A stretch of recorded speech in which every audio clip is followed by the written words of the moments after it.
വിദ്യാഭ്യാസത്തിലൂടെ മാത്രമേ സാമൂഹികമായ മുന്നേറ്റമുണ്ടാകൂ എന്ന ശ്രീനാരായണ ഗുരുവിന്റെ ആശയം നടപ്പാക്കിയ ക്രാന്തദർശിയായ ഭരണാധികാരിയായിരുന്നു ആർ ശങ്കർ എന്നും അതുകൊണ്ട് തന്നെയാണ് പിന്നോക്ക മേഖലകളിൽ വിദ്യാഭ്യാസ സ്ഥാപനങ്ങൾ തുടങ്ങാൻ കാരണമെന്നും കേന്ദ്രമന്ത്രി കൊടിക്കുന്നിൽ സുരേഷ് പറഞ്ഞു. മഹാനായ കേരളത്തിന്റെ മുഖ്യമന്ത്രിയായിരുന്ന ആർ ശങ്കർ അദ്ദേഹം വിദ്യാഭ്യാസ രംഗത്ത് വിപ്ലവം സൃഷ്ടിച്ച ജനനേതാവായി.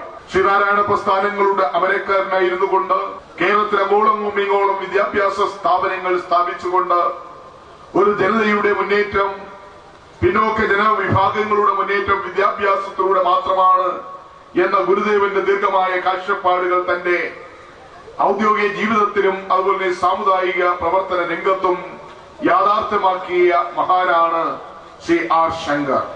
പിന്നോക്ക വിഭാഗങ്ങൾ തിങ്ങിപ്പാർക്കുന്ന മേഖലകളിൽ വിദ്യാഭ്യാസപരമായി പിന്നോക്കം നിൽക്കുന്ന പ്രദേശങ്ങളെ തെരഞ്ഞുപിടിച്ച് അവിടെ വിദ്യാഭ്യാസ സ്ഥാപനങ്ങൾ തുടങ്ങുവാൻ അദ്ദേഹം താൽപര്യം കാണിച്ചു. പിറവന്തൂർ ഗുരുദേവ ഹൈസ്കൂളിന്റെ ഒരു വർഷം നീണ്ടു നിൽക്കുന്ന സുവർണ ജൂബിലി ആഘോഷം ഉദ്ഘാടനം ചെയ്ത് സംസാരിക്കുകയായിരുന്നു അദ്ദേഹം. സുവർണ ജൂബിലി സ്മാരക കവാടത്തിന്റെ ഉദ്ഘാടനവും ഇതോടൊപ്പം സംഘടിപ്പിച്ചു.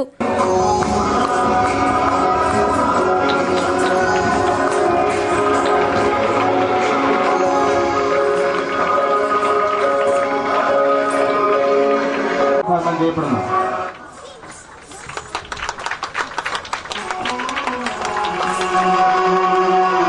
1964 ഉണ്ണിമംഗലത്ത് കേശവൻ കുഞ്ഞ് ആർ ശങ്കറിന്റെ നിർദ്ദേശാനുസരണമാണ് സ്കൂൾ തുടങ്ങിയത്. സുവർണ ജൂബിലി ഉദ്ഘാടന സമ്മേളനത്തിന് പിറവന്തൂർ ഗ്രാമപഞ്ചായത്ത് പ്രസിഡന്റ് കെ ജോസ് അധ്യക്ഷത വഹിച്ചു.